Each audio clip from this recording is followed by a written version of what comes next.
Alam niyo ba guys, hindi lahat ng investment ay pare-pareho. If you're thinking about where to invest your hard-earned money, I'm telling you, investing in leisure lots that are pre-development in Bataan is one of the best decisions I've made, especially when compared to buying a condo in the city. Ngayon kung titingnan natin, ang condo investment syempre, convenience and location ang una mong maiisip. Pero ang condo prices, just like any urban property, may stabilize after a few years. Yes, maganda at high demand. Pero hindi tulad ng leisure lots na pre-development where the value is only increasing. Here's why. While condos are nice, they don't offer the same long-term growth that land in place like this does. Sa leisure lots, habang tumatagal, you're not just getting the basic amenities. You're getting access to a future full of growth and endless opportunities. And let's talk about what these leisure lots offer. Bukod sa beach, may golf course, water theme park, and restaurants. Lahat ng kaya mong pangarapin sa isang vacation spot nandito na.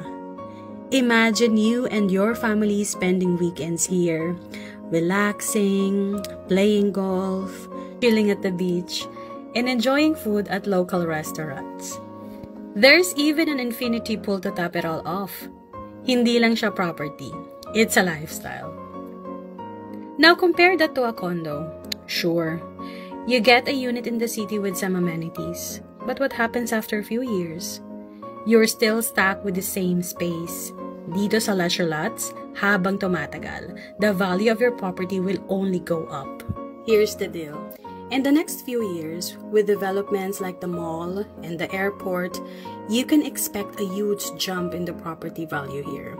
As more tourists and investors come in, the demand for the property will continue to rise.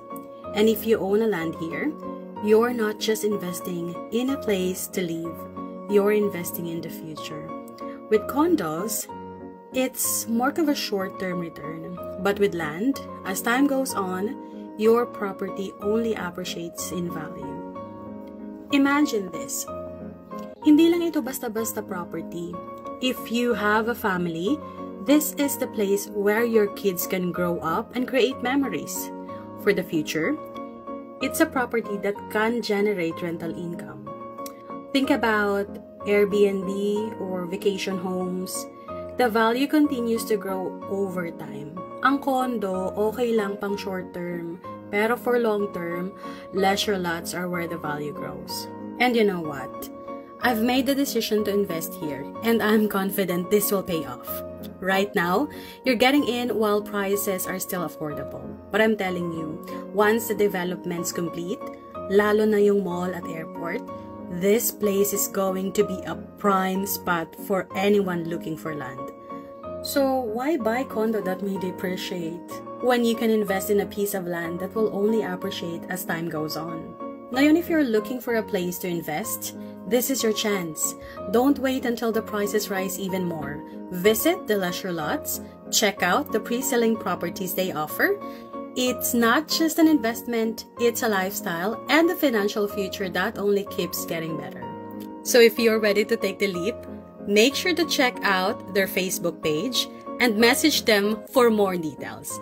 I'm glad I made the decision to invest here, and I'm sure you'll be happy too. Trust me, this is the place you'll never regret in investing in.